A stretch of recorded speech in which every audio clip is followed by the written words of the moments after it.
આજરોજ ભારતીય જનતા પાર્ટી પ્રદેશ આયોજન પ્રમાણે રાજકોટ જિલ્લાની સેન્સ પ્રક્રિયાની શરૂઆત કરવામાં આવી છે।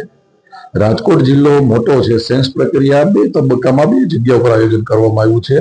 રાજકોટની લોકસભા છે એમના માનો કે જસદણ, રાજકોટ તાલુકો, લુધિકા, પડદરી આમનું આયોજન કરવામાં આવ્યું છે રાજકોટ કાર્યાલયે।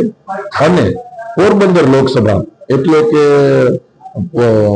ઉપલેટા, ધોરાજી, જેતપુર અને ગોંડલ એમનું ગોંડલ માર્કેટિંગ યાર્ડ કરવામાં આવ્યું છે। આજ રોજ અહીંયા કોટડા સાંગાણી તાલુકાથી અમારી પ્રોસેસ ચાલુ કરવામાં આવી છે। અમારા સેન્સ લેવા માટે આજે ગુજરાત પ્રદેશ પાર્ટી દ્વારા 3 સિનિયર આગેવાનો નિમણૂક કરવામાં આવી છે। એક અમારા પ્રવીણભાઈ માળી રાજ્ય સરકારના મંત્રી શ્રી છે, અતુલભાઈ પટેલ છે અને ધર્મેન્દ્ર છે।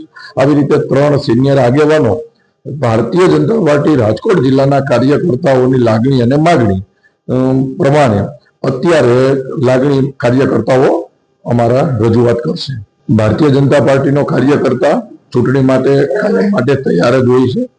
ભારતીય જનતા પાર્ટી માટે ચૂંટણી એક ઉત્સવ છે, અવસર છે। અમારા માટે ચૂંટણી એટલે દિવાળી જેવો માહોલ હોય છે। ચૂંટણીમાં આવે અને પ્રોબ્લેમ તો એને થાય જેને દિલ્હીથી અહીંયા આવવું છે, ચૂંટણી આવે અને બહાર આવવું છે। એના માટે ભારતીય જનતા પાર્ટીનો કાર્યકર્તા ભાજપનો ભગવો ખેસ પહેરી અને કાયમ માટે સેવા કરવા માટે તત્પર હોય। ભારતીય જનતા પાર્ટીના કાર્યકર્તા માટે રાજનીતિ